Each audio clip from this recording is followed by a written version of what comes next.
Hello and welcome to BYJU'S Exam Prep IAS. A very warm good morning to everyone. I hope all of you are doing absolutely fine. I welcome you all to today's session of the Hindu Newspaper Analysis, a place where we discuss the most important news stories from the Hindu newspaper. We did not have a session yesterday because of Ganesh Chaturthi. We did not have the Hindu edition coming out. So after a gap of one day, we are back once again. And these are the topics that we will be discussing. From the mains examination point of view, there are a lot of important topics from the newspaper today. The biggest news of them all is the Government of India's attempt to introduce women's quota bill in the Lok Sabha. We'll be discussing the details of this bill, a bill that has been talked about quite a lot in the past as well. We'll be discussing the pros and cons of this. How is the government planning to go ahead? Next topic is about the Cauvery water dispute that has again erupted, especially between Karnataka and Tamil Nadu. The two states still do not seem to find a common ground on the water sharing, especially in the months where the monsoon is not up to the mark. We'll be discussing what the issue is and is there any way to resolve this in the short run. Then we'll be discussing about a new initiative to standardize the education system in India, especially the higher education system. We'll be discussing what the UGC is doing to ensure that doesn't matter which university or which college you passed out from, your degree would be considered as an equivalent to the others. Then we'll be discussing about again the issue of simultaneous polls, something that we have discussed earlier as well. Now the new point of view that is being taken in this article is it necessary for the government of the states, that is the state legislatures, is it necessary for them also to give ratification to this amendment? Is it necessary that half of the state legislatures must say yes before it is implemented? That debate is ongoing. Then from the prelims point of view, we'll be discussing how India has again had more of its heritage sites included in the World Heritage List. Now, 3 Hoysala temples have been included in this list once again. And in the end, there is a news that the center government might be introducing new awards in the field of science. These are the topics we have for today's discussion. Without waiting any further, let's begin. The front page of the Hindu newspaper and the TV debates yesterday were mainly focused around this one big news. That is, reservation for women in parliament and in the state legislatures. Let me take you a step back. As all of you know, in India, we do have women reservation in the panchayats and in the municipalities. That is, at least 1/3 seats have to be reserved for women at all the levels. There are certain state legislatures that have gone ahead and they have reserved even more seats, half of them in certain cases and not just 1/3. However, despite multiple attempts, we do not have women reservation in the parliament or in the state legislature. Multiple bills have been introduced for this purpose. All these times the bills have been defeated for various purposes. Sometimes the parties did not agree to this, saying that this will just disturb how the parliament works. Some parties said that amongst the women reservation also, you should first have guaranteed quota for women from backward class, from women from SC, ST, minority women, etc.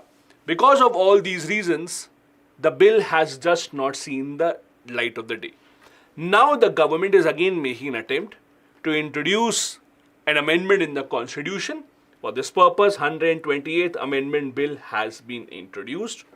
Now, as you know, this is one of those things in the constitution that would disturb or at least have a certain impact on the federal structure. As all of you know, if we attempt to change the federal structure of the Indian constitution, the amendment cannot just be passed at the center government level.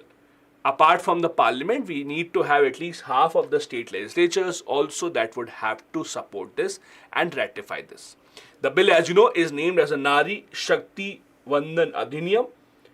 The interesting part is the bill says that the women reservation in the legislature, that is the Lok Sabha, and in the state legislature will not begin immediately. It will only begin after the next delimitation exercise is carried out. As you know, the next delimitation exercise is scheduled for 2026 only and not before that. So, by all means, the earliest Lok Sabha polls that might see women reservation would be the 2029 general elections and not the 2024 ones. This is again simply because this reservation will only come into being after the next delimitation exercise is carried out. Now, apart from that, also remember that this women reservation quota is not supposed to be a permanent feature. The idea is it will be for 15 years and then going forward we will see if we have to expand that even further. But if history is anything to go by, whenever we have given any reservation, it's almost impossible to take it back. Rather, the reservation just keeps on going ahead and we see reservation one after the other going ahead. So, it might seem to be 15 years initially, but in the long run, it might not just be restricted to that.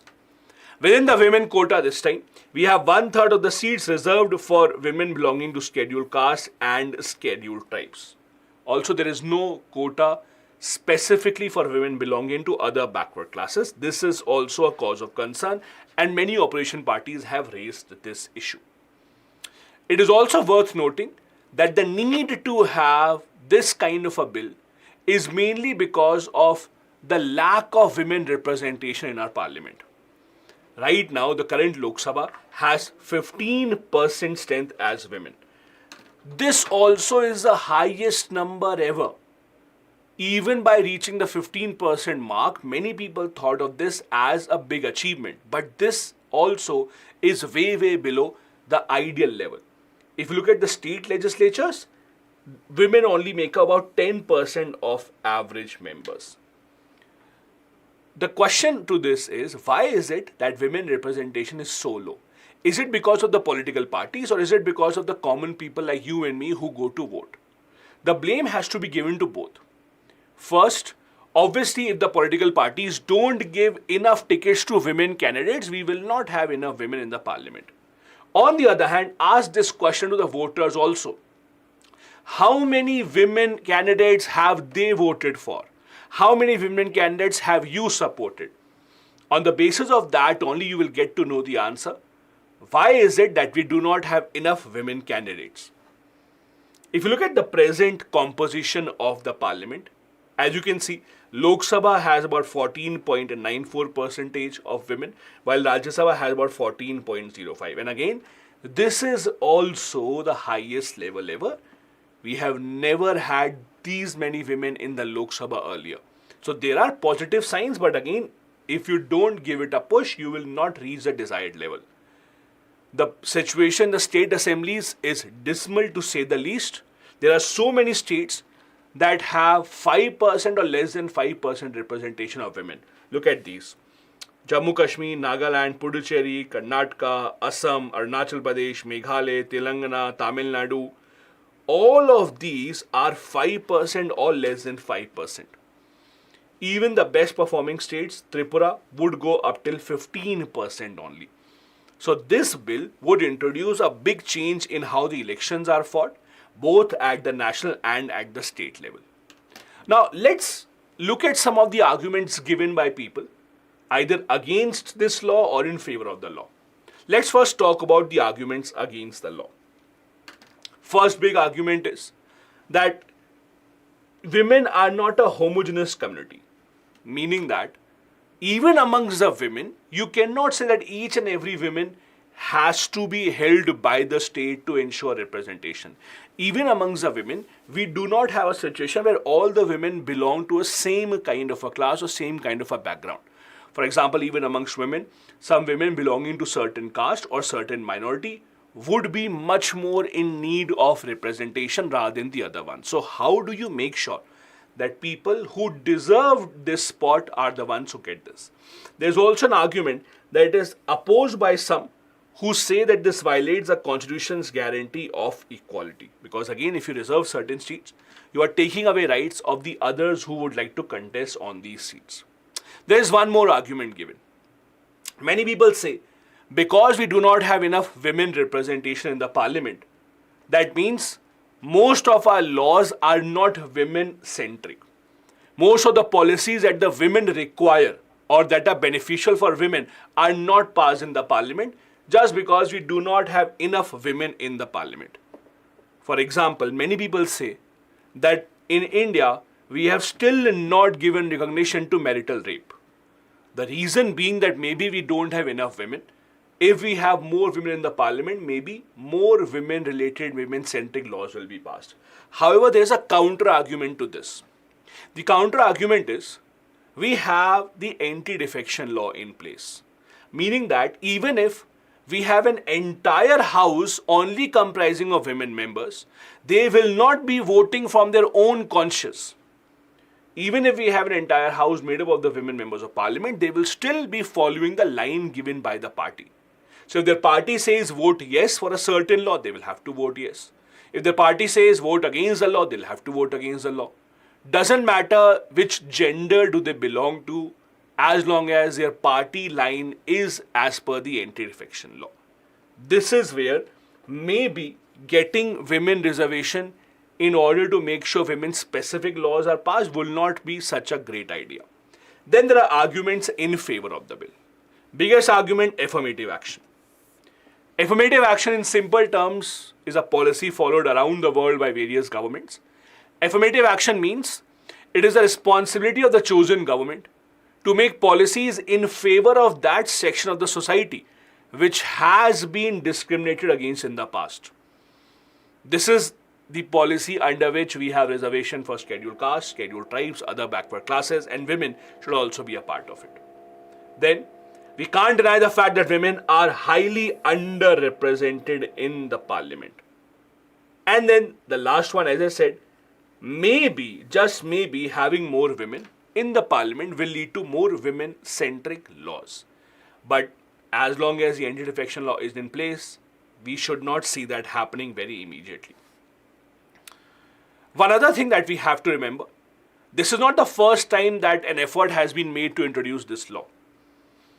There is a long history behind the governments trying to introduce this bill. For example, Lok Sabha introduced this in 1996 when H.D. Deve Gowda was the Prime Minister. It was the 81st Amendment Bill. However, it was not passed in the Parliament. Then we had the 1996 report coming up that said about this kind of a bill needing to be passed, but again, no action was taken. 98, the Vajpayee government, the NDA government headed by the BJP, again tried to introduce the bill, but it failed. It was introduced in 1999, 2002, 2003, but again, it has failed multiple times. Manmohan Singh government, that is the Congress government from 2004 to 14, they also tried it in 2008 to introduce the bill. It got passed in the Rajya Sabha but got defeated in the Lok Sabha. In fact, the famous story is that some members of parliament in the Lok Sabha from the RJD famously tore up the bill in the parliament, saying that this is against our constitutional values. All these indicate towards the fact that this is not a very easy bill to pass. So the government is trying, but it cannot be a sure shot success. For example, the government doesn't have its own majority in the Rajya Sabha. And to pass a constitutional amendment bill in the Rajya Sabha, you need a special majority. You need 2/3 majority of the members present and voting, and at least half of the total members. The Prime Minister has urged the opposition members also to show consensus and vote in favor of this, but whether they do or not remains to be seen. Next topic that we have is about the Cauvery Water Management Authority. I'm sure all of you are very well aware of the Cauvery water dispute. Cauvery is a river that flows to multiple states. However, if you see from the 4 states which have Cauvery water, that is Karnataka, Tamil Nadu, Kerala, and Puducherry to a certain extent. Out of all of these, the major issue is between Karnataka and Tamil Nadu because Kerala and Puducherry get very small amounts of water. It's not really significant for them. The main issue of division of water lies between Karnataka and Tamil Nadu. Let me just show you a map also before we come back here. If you see here, this is the route that the Cauvery river takes. Now, this map shows you that most of the water of the Cauvery river is consumed either in Karnataka or in Tamil Nadu. Karnataka, being the upper riparian state, has more powers to control the flow. Tamil Nadu is more dependent on how much water will Karnataka give it. This has been a big dispute because of various reasons. Both the states say that they require more water, their farmers, the general population requires more water. We have had a Cauvery tribunal as well that has decided the case. We have had multiple appeals in the Supreme Court as well. However, the problem still exists, and the problem is mainly because of something called the distress period. Now understand something.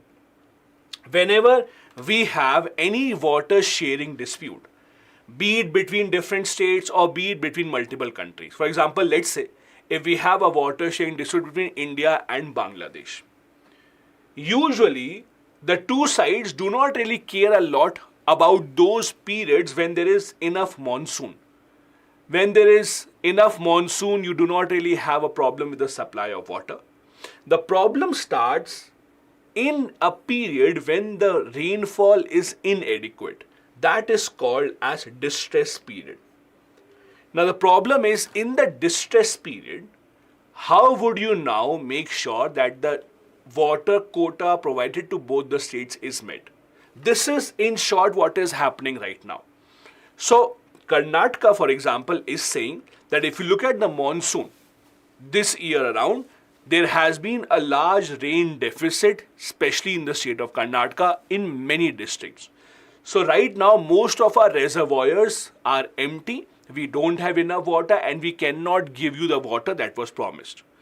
Tamil Nadu, on the other hand, says that but our farmers are looking for that water. Our own reservoirs don't have money or don't have any water.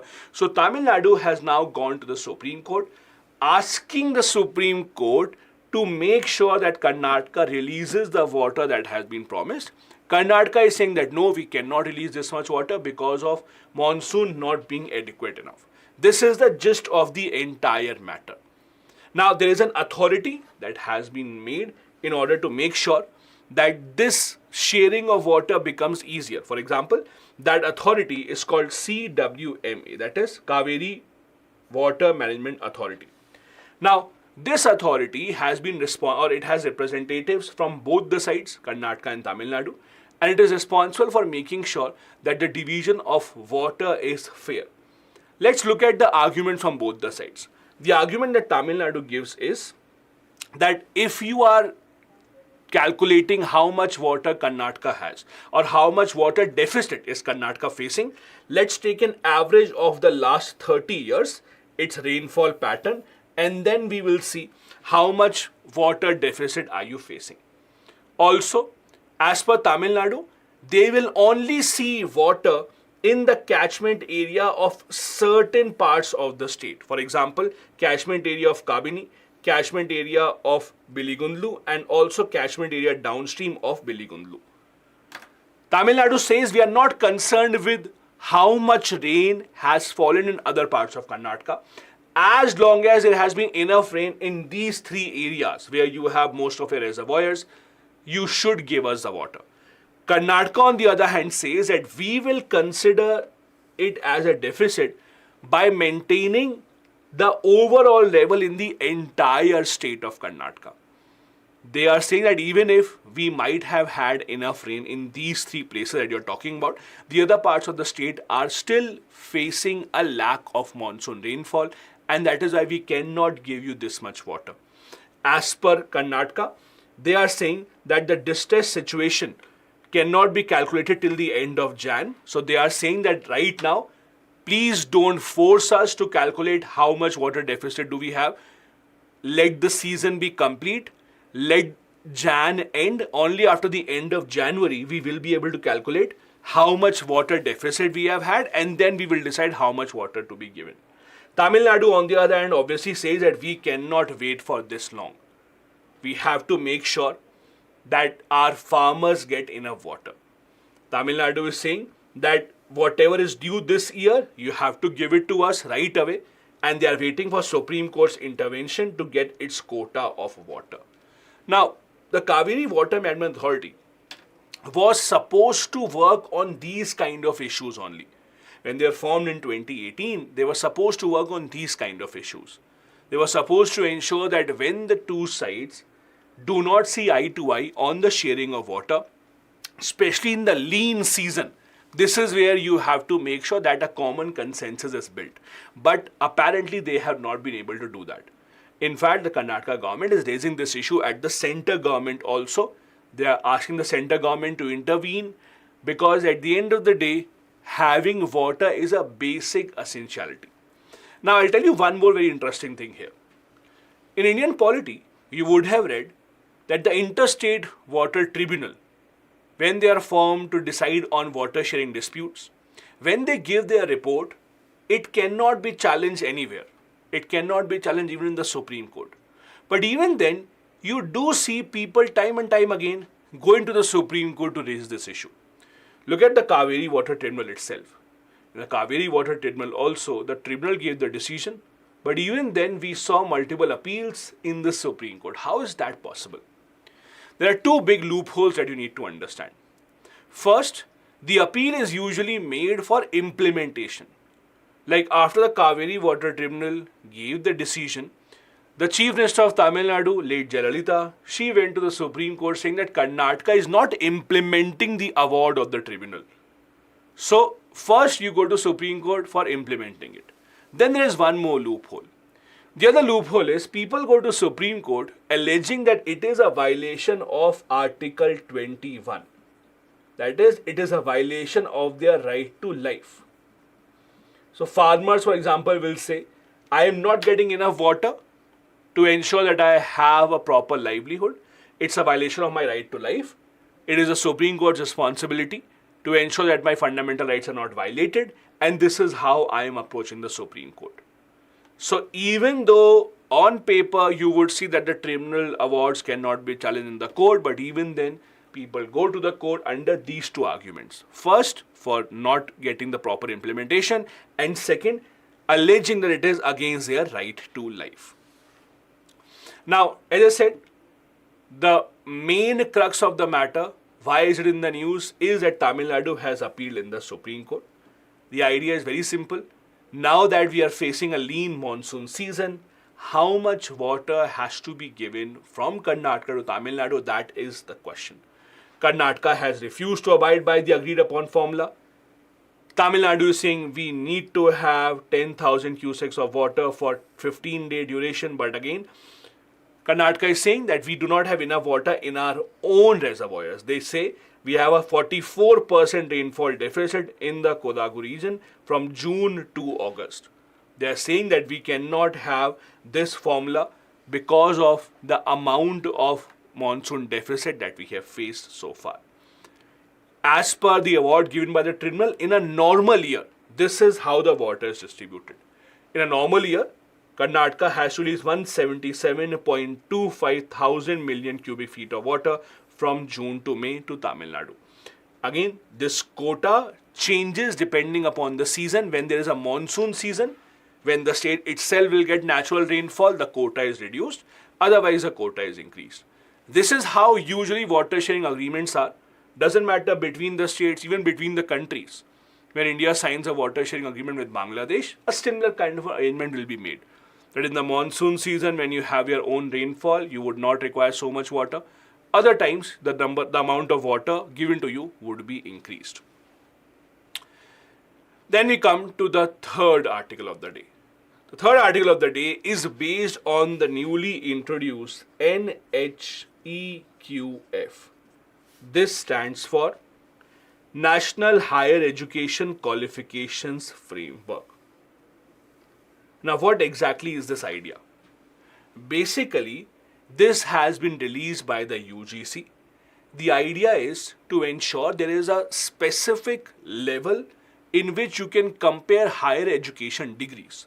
So, for example, someone says I am a diploma, someone says I am a BTech, then someone says I am a PhD, then someone will say, oh, I am a bachelor in some other sciences, etc. The problem is, how do you compare this? For example, if you are a bachelor in architecture, then it's let's say a 4-year course. But if you are a bachelor in other forms of arts, let's say BA English, honors, that's a 3-year course. So how do you compare that? When you go in the market, how would they know that you have spent these many years? So in order to have a standardized version, so that there's no confusion about which kind of degree do you hold. This has been introduced by the UGC, called National Higher Education Qualifications Framework. So basically, in simple terms, depending upon your degree, how many years you have studied, you will be given an overall score, and that score will be uniformed in the market. That is how your degree and your qualifications will be told to the others. The problem here is, as per the article, UGC now has multiple systems in place. For example, apart from this newly introduced system, we also have the National Credit Framework that talks about transfer of credits. Remember, when the National Education Policy was introduced, we had this credit system introduced. For those who don't know what credit system is, let me give you a very simple example. Let's say you do a course in a college. Usually the college tells you that you need to have 75% minimum attendance or 80% minimum attendance, etc. and then you will be able to pass it. What happens is, in a credit-based system, let's say there will be a minimum number of credits that you will have to earn to get the degree. Let's assume you have to earn at least 20 credits. You have to get at least 20 credits in order to earn the degree. Now, how do you earn the credits? For example, let's say 2 credits will be given to you if you take part in a project. Let's say 2 more credits will be given to you if your attendance is at a specific level. Let's assume 2 more credits will be on the basis of your percentage. 2 more credits can be on the basis of something else. So in all of this together, you would have to make up the required number of credits in order to pass the course. That is how the credit system works. It's not just based on one thing, that attendance has to be a minimum level or marks has to be at a minimum level. The good part is, even if you are not good in one area, you can cover up in the other area. That's how the credit system works. Also, the credit system helps you in case you want to change your college in between. Let's assume you have studied for 2 years in a college. After 2 years, it's a 4-year degree, but after 2 years, you think that the college is not up to the mark, or you might want to change your field, you might want to go to other college. Right now, what happens? You have to start from zero, from the other college. But credit transfer system means, if you have already earned 8 credits or 10 credits in the last course, that will be transferred to the new course or new college where you are going. That's how the credit transfer system works. It can be transferred across courses. You can change your course. In the same college, you go to a different course, your credit of the previous course will be counted. And it can also work between institutions. You can change your institution and that will also be counted. That is the system of National Credit Framework. So now the problem here is that these two systems, as per the author, do not seem to be very compatible with each other. Rather than that, all of this should have been a part of one single policy, that is a National Higher Education Qualification Framework. Both of these seem to be incomplete. As per the author, the new policy does provide exit requirements, means it does tell you how many credits you need to have to pass from the course, but it doesn't tell you the eligibility condition, how can you enter the program at a particular level, etc. All these are missing. Also, there are many courses that are missing from this new framework. Agriculture, law, medicine, pharmacy, etc. have not been included here. So in order to actually make a proper framework to give a standard to every degree in the country, you must include many more degrees as per the author. This document released by the government, by the UGC, is very similar to something that happens in Europe. So in Europe, we have the Bologna process that led to a framework called the European Qualifications Framework and the Dublin Descriptors. It's similar to that of India. Dublin Descriptors is again a ranking kind of a system which talks about the learning outcomes. So it will give you a score that will tell the market, the industry, how much have you scored, how much have you learned, so that there is a basic standard available for everyone. So even if, let's say, you pass out from your college in France, if you go for a job in Germany or Belgium, they would know how much have you studied, what have you learned based on these learning outcomes. So they are creating a parallel. The problem right now is, in India, even if you, let's say, pass an engineering course or pass an architecture course, now when you go to the other countries, they will not be able to recognize that how much or what have you studied in this degree, because there is no parallel system that is equal to each other. That's a problem that is being trying to solve. The author, however, says that we should not just blindly adopt the European system as we have done here. The European system is very different as compared to what we have here. In our system, our requirements are different, the level of learning is different, the diverse courses that we offer are much, much different as compared to Europe. It doesn't have so many different courses, and that is why our system also has to have discussions from the national stakeholders, talk to teachers, talk to students and industry, and then come up with a system rather than just going ahead with the system that is being seen in Europe. The implementation part also will be challenging because at the end of the day, the colleges will have to now abide by this system. The colleges will have to see how do they actually understand the credit transfer system.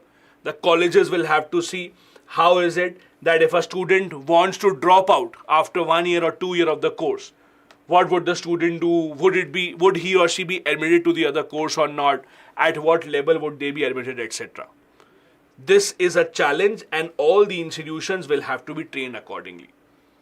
For example, UGC says that in one semester you need to have 20 credits in order to pass the course. And 1 credit will only be earned if you have 15 hours of direct teaching and 30 hours of indirect teaching. Means 30 hours of teaching by your indirect teaching means basically getting to learn by yourself or watching recorded courses. That's indirect teaching. So in total, you would have to spend 45 hours just to get 1 credit. That means to get 20 credits, that means you would have to spend 900 hours. If for 1 credit, it's equivalent to 45 hours, then 20 credits would means 900 hours. How will you actually ensure that a person in 3 months, that is how long a semester is, in 3 months, how can you force a student to learn for 900 hours? That is again something that has not been thought through. So there are a lot of loopholes still in the document. Before implementing it properly, there has to be a much, much wider discussion at a much larger level. This is how the National Higher Education Qualification Framework looks like. As I said, the purpose is not to have a similar kind of a syllabus for all the colleges, no. The purpose is to ensure all the degrees that you get in higher education are at the similar benchmark. So that you know if someone's degree has, let's say, is level number 5. So you know level 5 means what. If someone's degree, let's say, is level number 6. So you know what is this. For example, if PhD degree is level 8. So you know what level 8 degree means. To ensure that there is a kind of a uniformity in how the degrees are earned, that is how the system is. So it will have levels from 5 to 10. Level 1 to 4 is only for school education. After 4 starts the higher education. Level 5 represents learning outcomes appropriate to first year. So if you have only studied for 1 year, you will be considered as level number 5. That is how the levels keep changing. If you are level 10, that means your learning outcome is equal to doctoral level program of study. So again, the programs may have different names. In order to get recognition at different places where you go, you will be given a level. That is how it will be easier for you to find jobs. That is how it will be easier for you to get recognized.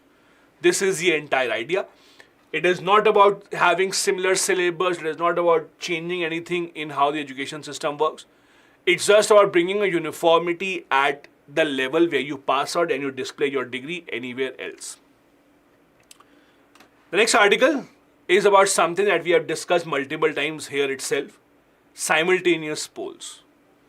The question here is, simultaneous polls, so far anyone who has thought of it, has all said that if you bring a constitutional amendment, this amendment should require center government passing it by special majority and half of the state legislatures also passing it.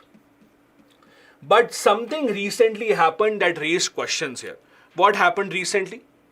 As you know, the government of India has formed a panel headed by our former president, Shri Ramnath Kovind, to look into the idea of these simultaneous polls.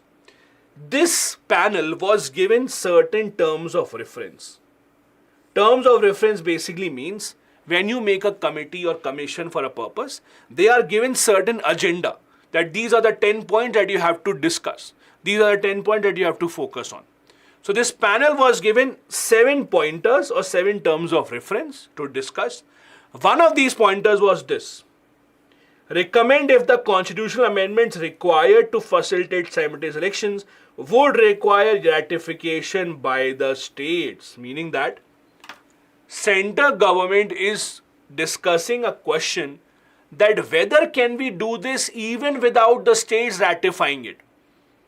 This has become a major point of discussion now, because so far everyone thought that such a change in India's structure, our democratic structure, would require amendment by at least, or would require ratification by at least half of the state legislatures.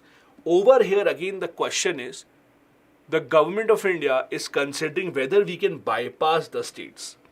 This has raised concerns because again the state governments, those who were against it, were hoping that they can stop it. Now that government of India seems to be in a mood to bypass them, questions are being raised about the impact it will have on our federal structure. I'm sure all of you know there are various ways in which our constitution can be amended. Mainly there are 3 ways. There are a few parts in our constitution that can be amended just by a simple majority. For example, if you have to reorganize the states, let's say making a new state, changing the area of a state, changing the name of a state, or creation or abolition of a legislative council. If you have to create or abolish a legislative council in a state. As you know, there are only 6 states that have a legislative council. If you want to abolish legislative council in one of those or make a new legislative council, all of that can be done by simple majority. Please remember, any change in the constitution carried out by a simple majority is not counted in the list of constitutional amendments. So if you say we have had 105 constitutional amendments so far, we do not count these that are being done by a simple majority. Then most of the changes in the constitution can be done by special majority. Special majority basically means 2/3 of the members present and voting, and apart from that 50% of total members. We have to fulfill both these conditions. If we do in both the houses of the parliament separately, then the constitution is amended. Then the third one, when you are changing something in the federal structure of India, you are changing something in the powers and functions of the state governments as well. Primary example, the GST. When the GST was introduced, it did not just take away taxes of the center government, it even took away taxes from the state government as well. So when you have a situation where you are changing the tax structure of center and the state government, the center government alone cannot do that. Apart from the parliament passing it by a special majority, it has to go to the state legislatures one by one. At least half of the state legislatures have to pass it, and they will only pass it by a simple majority. A couple of important things here. When such a law goes to the state legislature for their ratification, number one, it only requires simple majority at the state level, not a special majority. Secondly, when it goes to the state level, it only goes to legislative assembly. Legislative council do not have any role in ratifying such a constitutional amendment. It again proves how legislative councils are extremely powerless. They do not really have any key role to play. Here are a few examples of features of the constitution which, if have to be amended, have to be ratified by half of the states. They are called entrenched provisions. There are multiple examples. For example, right now, in the president's election, states also have a role to play. The elected members of the state legislature, that is the legislative assembly, also take part. However, if, let's say, the government of India tomorrow wants to change the way the president is elected, let's say they want to say now the people of India directly will elect the president, that change in the constitution cannot be done just by the parliament alone. Half of the state legislatures also have to say yes. There are many other examples that you see here of what are the changes that can be introduced only if half of the state legislatures also ratified. Other question is, can constitutional amendment be struck down because it was not ratified? Yes. If a constitutional amendment is carried out which required ratification of the states, but The central government did not do that. The Supreme Court has the power to strike this down. Very recently, it was done a couple of years back in the law about cooperative societies. So, if you remember, the law about the cooperative society was partially struck down by the court. The court said that there are cooperative societies of different types. For example, if there is a cooperative society which is present in multiple states, the court said multi-state cooperative societies, they will be covered under this law because for them the parliament can make a law. But if there is a cooperative society within a state, if there is a cooperative society within one single state only, for them the parliament alone cannot make a law. For them, if you have to make a law, you have to get it ratified by at least half of the state legislatures. So, some part of this law was struck down. This law will not be applicable now to cooperative societies within the state. Similarly, a part of the 10th schedule, the anti-defection law, was also struck down because it was not ratified by half of the states. So yes, if a law required ratification but the central government did not seek ratification, it will be struck down. Similarly, there is one more question. If a state has said yes earlier, can they take back their ratification? Let's say the state legislature, the state assembly ratified that yes, we support this. Can they later on say, no, we want to take it back? There is no clarity on that because in India, this has not been done so far. We have not seen any such questions coming up where a state government says that we want to take it back. In USA, on the other hand, there has been certain issues regarding this. In US also, as you know, every constitutional amendment in the US requires ratification by their state legislatures as well. In US, their Article 5 says that once a state has agreed to an amendment and communicated to the center, it cannot rescind the ratification. So in the US, once the state says yes, they cannot say no. However, the contrary is not true. Means, if a state can ratify amendment even if it has rejected it previously. In simple terms, in the US, if a state first agreed to the amendment, they cannot take it back now. But if earlier they disagreed with the amendment, now they can agree to it. So if you said no earlier, you can say yes now. But if you said yes earlier, you cannot say no now. This is the situation in the US. Also, the Law Commission of India in 2018 had said that we would require multiple changes in the Constitution of India in order to have simultaneous elections. So they said that they are not very feasible because of the existing constitution.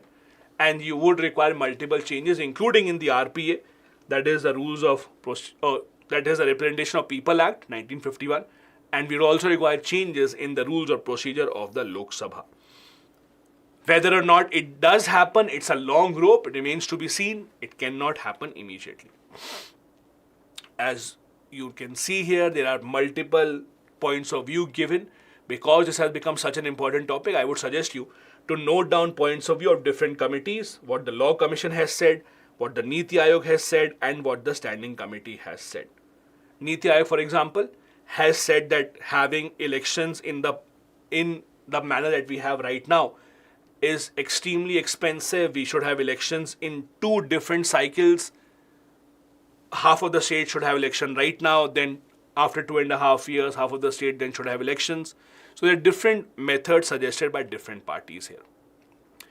Then we move on to the prelims specific news. There are a couple of news stories from the prelims point of view. First, we have 3 new entrants in the World Heritage Site, the UNESCO World Heritage Site. India seems to be a pretty favorite of the UNESCO World Heritage Site these days. We now have the 3 Hoysala temples that are now declared a part of it. The 3 temples are in Karnataka, they're in Belur, Halebid and Somnathapur.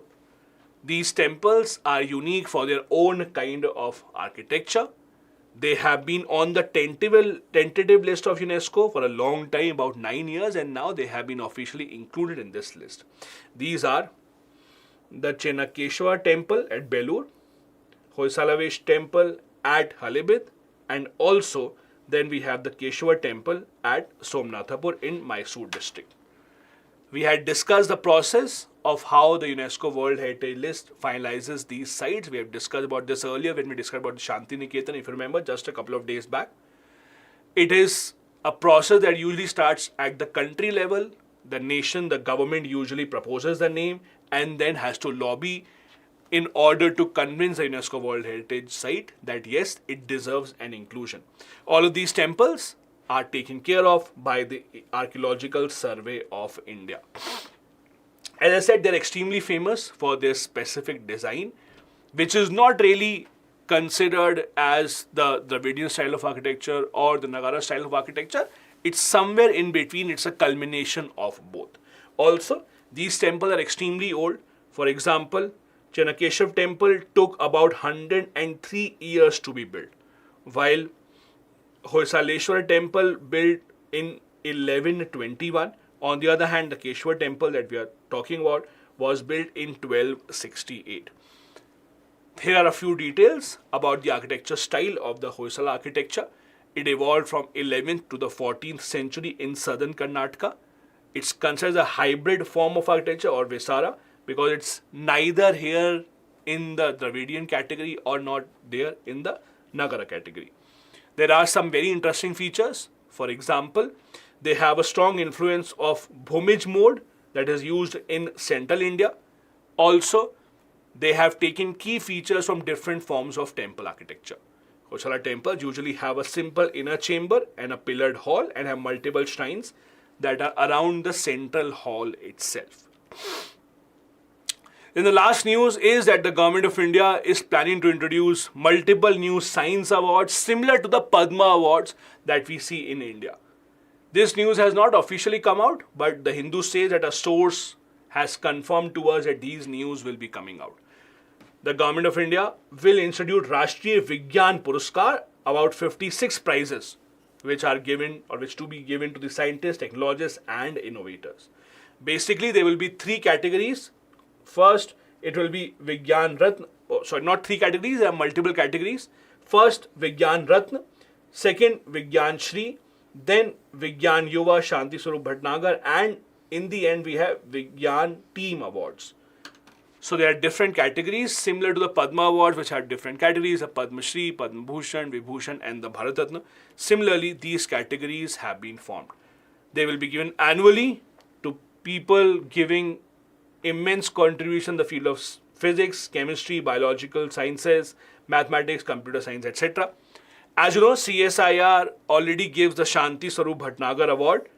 We just discussed it a few days back. It was announced after a gap of many months. That award also includes 5 lakh rupees award for the winner and a perk in the salary. The new awards are also open to the people of Indian origin as well. However, only one such award will be given in the form of Vigyan Ratna, while 3 IPOs can be selected for Vigyan Shri and also the Vigyan Yuva. These are a few important details that you must remember. In the different categories, the Vigyan Ratna, that is the topmost, only one of them can be given to a PIO. For Vigyan Shri, maximum 3 can be selected, and again 3 can be selected for Vigyan Yuva. PIOs cannot have the Vigyan Team Awards. Those are kept out of the reach of the PIOs. The Vigyan Ratna, that is the topmost one, will be given for lifetime contribution in the field of science. Vigyan Shri for distinguished contribution to any field. And Shanti Swarup Bhatnagar Prize for exceptional contribution by young scientists. And then Team Awards, as the name suggests, would be to an entire team. There are no age limits except for the Vigyan Yuva Shanti Swarup Bhatnagar Prize that has a maximum limit of 45 years of age. The others will not have any limit. The government has also decided the dates on which they would like to award and announce the prize. For example, awards will be announced every year on 11th May, which is our National Technology Day. National Technology Day, as you know, is the day that India conducted its second nuclear test in 1998. Similarly, the awards will be given on National Space Day, that is August 23, a day when Chandrayaan's Vikram lander landed on the moon just this year. This is the government's attempt to boost science and creativity in our country. These awards will begin from 2024 and will be given either by the President of India or by the Vice President of India. There will be a committee that will be formed every year.